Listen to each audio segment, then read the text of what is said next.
తెలివైన కుందేలు మరియు గర్విష్టి నక్క. ఒక పెద్ద పచ్చని అడవిలో చాలా జంతువులు కలిసి సంతోషంగా జీవించేవి. అక్కడ జింకలు, కోతులు, కుందేళ్లు, పక్షులు అందరూ ఒకరికొకరు సహాయం చేసుకుంటూ ఉండేవారు.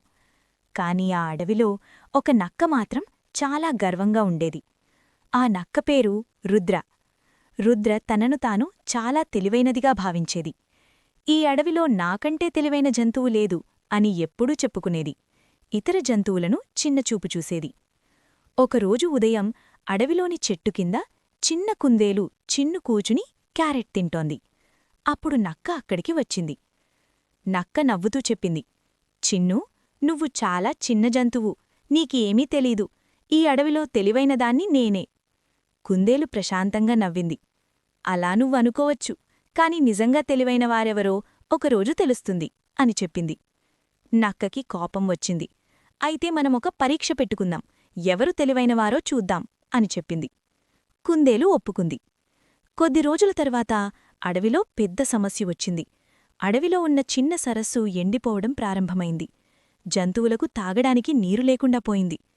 అందరూ ఆందోళన చెందారు. అప్పుడు చిన్న కుందేలు ముందుకు వచ్చింది.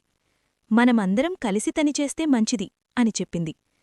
అది చెప్పింది, సరస్సు దగ్గర ఉన్న పెద్దరాళ్ళు నీటి మార్గాన్ని అడ్డుకుంటున్నాయి. వాటిని తొలగిస్తే పక్కనున్న వాగునుండి నీరు వస్తుంది. అందరూ కలిసి రాళ్లను తొలగించారు. కొద్దిసేపటికి వాగునుండి నీరు సరస్సులోకి ప్రవహించడం ప్రారంభమైంది. అడవిలోని జంతువులు చాలా సంతోషపడ్డాయి. అప్పుడు నక్కకు తన తప్పు అర్థమైంది. నక్క కుందేలుతో చెప్పింది, చిన్నూ, నిజంగా నువ్వే తెలివైనగానివి. నేను గర్వంతో ఇతరులను చిన్నచూపు చూశాను, నన్ను క్షమించు. కుందేలు నవ్వుతూ చెప్పింది, మనమందరం కలిసి పనిచేస్తేనే పెద్ద సమస్యలు కూడా పరిష్కారమవుతాయి. ఆ రోజునుండి నక్క గర్వాన్ని వదిలేసి అందరితో స్నేహంగా ఉండడం ప్రారంభించింది. నీతి: గర్వం మంచిది కాదు, కలిసి పనిచేస్తే ఏ సమస్యనైనా పరిష్కరించవచ్చు. Thank you so much for watching. Please like, share and subscribe.